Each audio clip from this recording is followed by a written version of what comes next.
एक बार की बात है, सुंदरबन के जंगल में बहुत सारे पंछी आपस में मिलजुल कर रहा करते थे। उसी जंगल में एक लाड़ू नाम की चिड़िया भी रहा करती थी।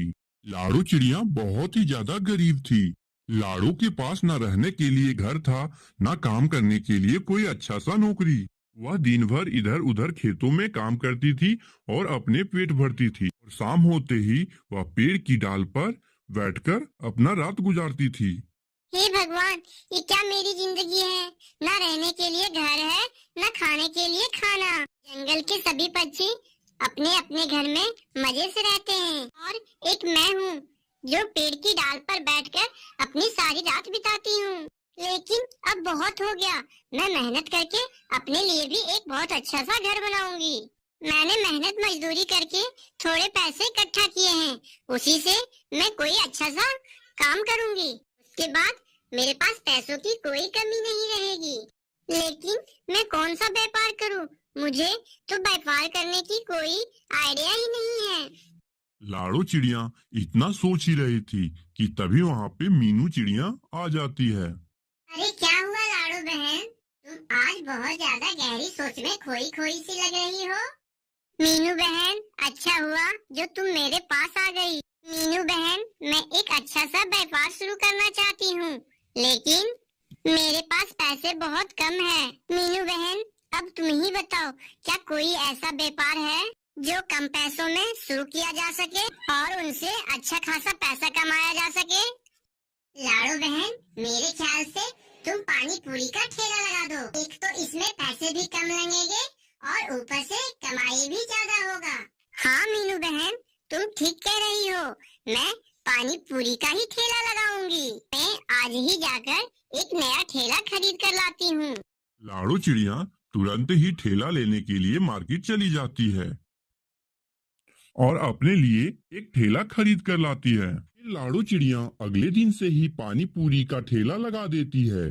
फिर कुछ ही दिनों में लाड़ो चिड़िया का पानी पूरी पूरे जंगल में मशहूर हो जाती है और पास के जंगल के सभी पंछी लाड़ो चिड़िया के पास पानी पूरी खाने के लिए आने लगती है और लाड़ो चिड़िया का व्यापार बहुत ही जोरों शोरों से चलने लगता है। एक दिन लाड़ो चिड़िया अपनी पानी पूरी का ठेला लेकर जंगल की ओर जा रही थी। तभी अचानक से बारिश शुरू हो जाती है और जोरों की तूफान भी चलने लगती है। देखते ही देखते लाड़ो चिड़िया की पानी पूरी पूरी तरह से भीग जाता है और ठेला भी टूट जाता है। जब कुछ ही देर बाद बारिश रुक जाती है तो लाड़ो चिड़िया रो रो कर कहने लगती है, हे भगवान, ये क्या हो गया मेरे साथ। इस आंधी तूफान ने तो मेरे सारे मेहनत पर पानी फेर दिया। मैंने कितनी मेहनत करके पानी पूरी का व्यापार शुरू किया था, बारिश ने तो मुझे बर्बाद कर दिया। हे भगवान, अब मैं क्या करूं? मुझे तो कुछ समझ में नहीं आ रहा है। मैं ऐसा करती हूँ, मेरे पास कुछ पैसे पड़े हुए हैं, मैं उसी पैसों से फिर से पानी पूरी बेचना शुरू कर देती हूँ। फिर उसके अगले दिन से ही लाड़ो चिड़िया अपने पानी पूरी का ठेला लगाने लगती है और पहले की तरह ही उसका व्यापार अच्छे से चलने लगता है। कुछ दिनों के बाद जब लाड़ो चिड़िया के पास अच्छे खासे पैसे जमा हो जाते हैं तो लाड़ो चिड़िया बहुत कुछ सोचने लगती है। अरे, अब तो मेरे पास बहुत सारे पैसे आ गए हैं। मैं इतने सारे पैसों से अपने लिए एक अच्छा सा घर खरीद सकती हूँ। मैं कल ही जाकर एक अच्छा सा घर पता करके आती हूँ। इस तरह लाड़ो चिड़िया शहर में जाकर एक घर पता करके आती है और इसी तरह पानी पूरी बेचकर लाड़ो चिड़िया अपने लिए एक बड़ा सा घर खरीद लेती है और उसमें खुशी खुशी से रहने लगती है। बरसात का मौसम चल रहा था। लाड़ो चिड़िया ने एक पेड़ की डाल पर अंडे दिए हुए थे। उस अंडे में से बच्चे बाहर आने ही वाले थे। तभी लाड़ो चिड़िया ने अपने पेड़ पर ध्यान दिया। उसे लगा उसने जिस पेड़ पर अपना घोंसला बनाया है वो पेड़ इन बरसातों में टूट जाएगा। इससे पहले उसके अंडों में से बच्चे बाहर निकल आए, उससे पहले उन्हें अपने लिए नया घोंसला बना लेना चाहिए। तभी लाड़ो चिड़िया अपने पति बबलू कबूतर से कहती है, अजी सुनते हो, मैं सोच रही हूँ हमें अपना घोंसला बदल लेना चाहिए। क्यों ना हम एक नए पेड़ पर अपना घोंसला बनाएं? इन बरसातों में तो अपना घोंसला टूट भी सकता है। हाँ लाड़ो, तुम ठीक कह रही हो। काफी दिनों से मैं भी यही सोच रहा था। चलो हम कोई नए पेड़ ढूंढते हैं। इन बरसात में हमारा घोंसला टूट भी सकता है। ये कहकर दोनों नए पेड़ की तलाश में निकल जाते हैं। रास्ते में उनकी नजर एक सुनहरी पेड़ पर पड़ती है जो देखने में बहुत खूबसूरत लग रही थी। तभी लाड़ो चिड़िया बबलू से कहती है, बबलू जी, मैं इस पेड़ को देखकर बहुत खुश हुई। क्यों ना हम इस पेड़ पर अपना घोंसला बना लें? मगर लाड़ो, मुझे तो कोई ये जादुई पेड़ लग रहा है। इस तरह के पेड़ मैंने आज तक नहीं देखा है। क्या कहा? जादुई पेड़? क्या सच में जादुई पेड़ भी होते हैं? हाँ लाड़ो, होते हैं। बबलू जी, कोई जादुई पेड़ नहीं होता। चलो ना इसी पेड़ पर घोंसला बना लेते हैं। लाड़ो चिड़िया के बार बार कहने पर बबलू कबूतर लाड़ो की बात मान लेता है और उसी पेड़ पर घोंसला बना लेता है और अपने अंडों के साथ रहने लगता है। तभी अंडे घोंसले से चिपक जाते हैं और हिलने का नाम ही नहीं लेते। अब लाड़ो चिड़िया को भी शक होने लगता है कि वो सच में जादुई पेड़ है। तभी लाड़ो बबलू कबूतर से कहती है, बबलू जी, कई हफ्ते बीत गए, हमारे अंडों से बच्चे बाहर नहीं निकल रहे हैं और अंडे अपनी जगह से हिल भी नहीं रहे हैं। बबलू जी, आपकी बात सच है, ये कोई जादुई पेड़ है। दोनों हैरान और परेशान होने लगते हैं। तभी जादुई पेड़ बोलता है, रोने की जरूरत नहीं है चिड़िया, मैं सच में एक जादुई पेड़ हूँ और तुम दोनों की वजह से मैं अब इस जादुई पेड़ से आजाद होने वाला हूँ। ये जो तुम्हारा अंडा घोंसले से चिपक गया है, वही मुझे जादुई शक्तियों से छुटकारा दिलाने का काम कर रहा है। कल सुबह होते ही मैं अपने पहले जैसे रूप में बदल जाऊंगा और तुम्हारे अंडे में से बच्चे बाहर आ जाएंगे। क्या आप सच कह रहे हो ना? हाँ चिड़िया, मैं सच कह रहा हूँ। ठीक है, मुझे आपकी बातों पर यकीन है। तभी लाड़ो और बबलू कबूतर सुबह होने का इंतजार करने लगते हैं। कुछ ही घंटों बाद सुबह हो जाती है और चिड़िया के अंडों में से बच्चे बाहर आ जाते हैं और पेड़ भी हरा भरा हो जाता है। सुंदरबन के जंगलों में लाड़ू चिड़िया अपनी बेटी मीनू चिड़िया के साथ रहती थी। मीनू चिड़िया की माँ लाड़ो एक किराने की दुकान में काम करती थी। एक दिन जब लाड़ू चिड़िया काम से वापस अपने घर आती है तो मीनू चिड़िया अपनी माँ से कहती है, माँ, आपने देखा, हमारा घर कई जगहों से टूट गया है। इसकी मरम्मत करनी बहुत जरूरी है। अगर बारिश आ गई तो हमारा घर बिल्कुल ही टूट जाएगा।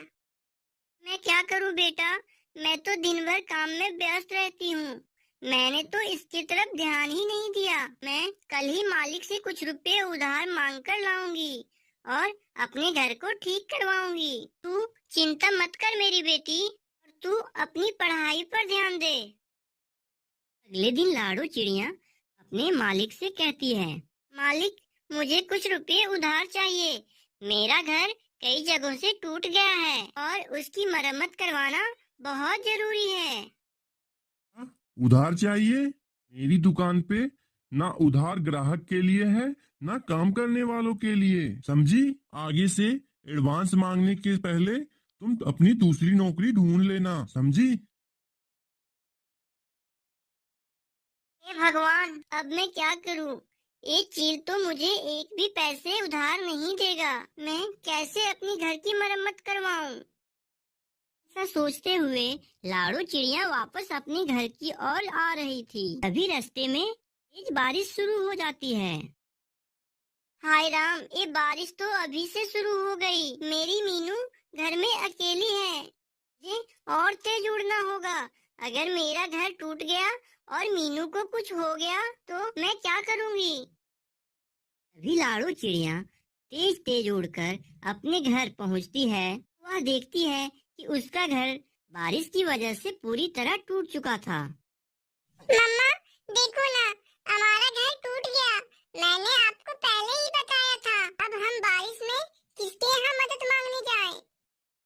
जानती है मीनू, मैं कितनी मुश्किल से घर चलाती हूँ। आज जब मैंने मालिक से एडवांस पैसे मांगे तो उन्होंने मना कर दिया। माँ, चलो ना बारिश रुकने तक हम कालू अंकल के घर चलते हैं। लाड़ो और मीनू दोनों कालू के घर जाने लगती है और उसके घर के पास पहुंचकर उसका दरवाजा खटखटाती है। कालू भैया, ओ कालू भैया, दरवाजा खोलो, मेरा घर इस बारिश में टूट गया है, आप हमारी मदद करो। सुनो लाड़ो, मैं बारिश में अपना घर नहीं खोलूंगा। हमारा घर इतना वजन नहीं उठा पाएगा कि हम तुम दोनों माँ बेटी को अपने घर में रखूं। यह कहकर कालू दरवाजा नहीं खोलता है और दोनों माँ बेटी भीग रही थी। तभी मीनू चिड़िया लाड़ू से कहती है, माँ, बारिश बहुत तेज है, हम उस पेड़ की डाल की आड़ में छुप जाते हैं। और यह कहकर दोनों माँ बेटी पेड़ की आड़ में बारिश से बचने लगती है और कुछ देर बाद बारिश भी रुक जाती है। माँ, बारिश तो रुक गई, चलो अब हम चलकर अपना घर बनाते हैं। तुझे तो पता है ना बेटा, मेरे पास एक भी रुपए नहीं है, मैं कैसे अपना घर बनाऊंगी। बिना पैसों के घर बनाना बहुत मुश्किल है। अब वो जमाना नहीं रहा कि तिनके पीछे और घोंसला बना लिया। माँ, अपना घर बिना पैसों से बनेगा। देख रही हो, सामने हरी हरी घास फूस पड़ी हुई है, हम अपना घर इसी हरी भरी घास फूस से बनाएंगे। लाड़ो को अपनी बेटी का आइडिया बहुत अच्छा लगता है और अपनी बेटी के साथ मिलकर अपना घर बनाने लगती है। हरी घास का घर बनकर दिखने में बहुत सुंदर लगता था और अंदर उसमें बहुत ठंडक थी। और फिर खुशी खुशी वो दोनों माँ बेटी उस घर में आराम से रहने लगती।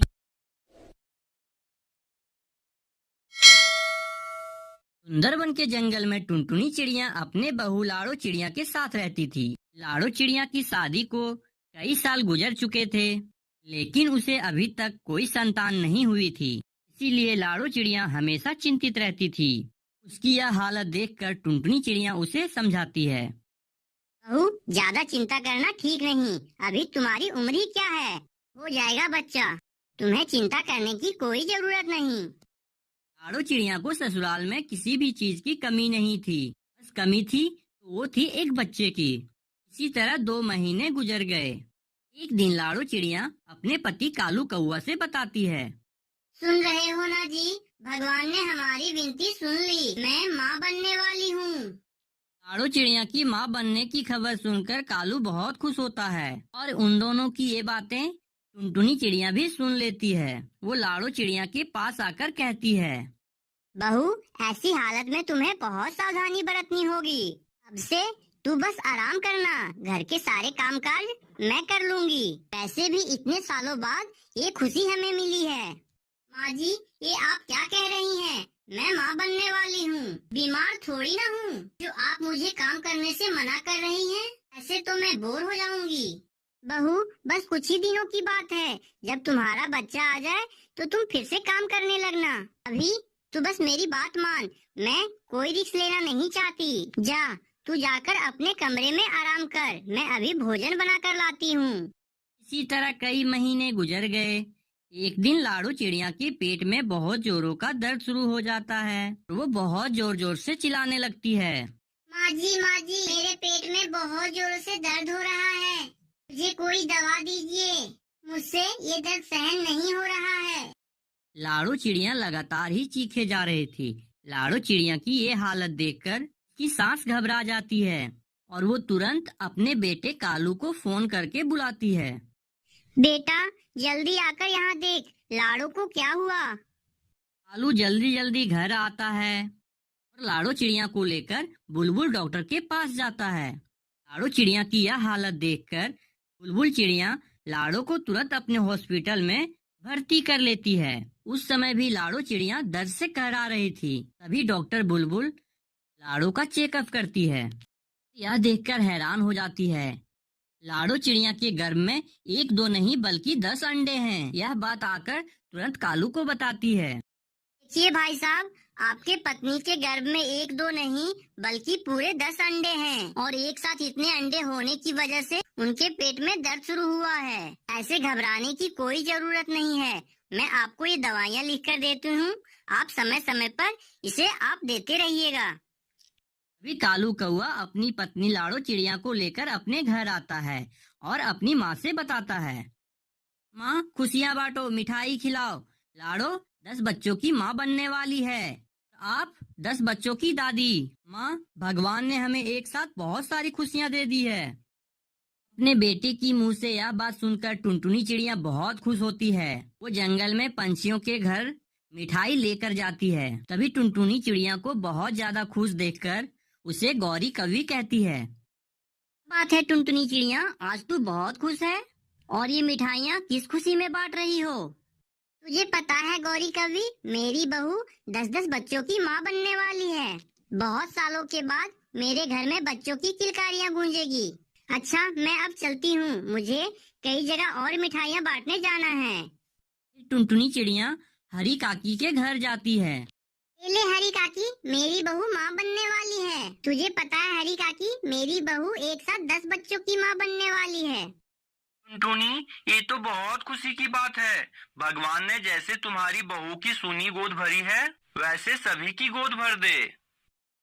जब थोड़ी देर बाद टुनटुनी चिड़िया मिठाई बांटकर अपने घर लौटती है, तभी वहाँ लाड़ो चिड़िया की सहेली मीनू चिड़िया कहती है, अरे लाड़ो चिड़िया, मैंने सुना है तू 10 अंडे देने वाली है। मेरी बात मान, तू बस 2 ही अंडे रख और बाकी अंडों को गिरवा दे। आखिर तेरे भविष्य का सवाल है, इतने सारे अंडों की कौन देखभाल करेगा? तभी ये सब बातें टुनटुनी चिड़िया सुन लेती है और मीनू चिड़िया से गुस्से में कहती है, जा करम जरी, तू ऐसी गलत बातें यहाँ पर मत कर और जाकर अपने घर का काम संभाल। तुम देखना, हम 10 बच्चों की कितनी अच्छे तरीके से देखभाल करेंगे। तुझे चिंता करने की कोई जरूरत नहीं है। टुनटुनी चिड़िया की यह बात सुनकर पिंकी चिड़िया वहाँ से मुंह बनाकर चली जाती है। माँ जी, मुझे माफ कर दीजिए। अब मैं मीनू चिड़िया को कभी अपने घर नहीं बुलाऊंगी और उससे बात भी नहीं करूंगी। थोड़े दिनों के बाद टुनटुनी चिड़िया देखती है कि लाड़ो चिड़िया ने 10 अंडे दिए हैं। माँ जी, ये अंडे कितने प्यारे प्यारे हैं। बस कुछ ही दिनों में इनसे बच्चे बाहर आ जाएंगे। तभी दोनों सास बहू दिन रात जागकर अपने अंडों की देखभाल करती हैं। और कुछ दिनों के बाद वो समय भी आ जाता है जब अंडों में से प्यारे प्यारे बच्चे बाहर आ जाते हैं और पूरे घर में बच्चों की किलकारियां गूंजने लगती है। यह देखकर पूरा परिवार बहुत खुश होते हैं और सभी खुशी खुशी अपने घर में रहने लगते हैं।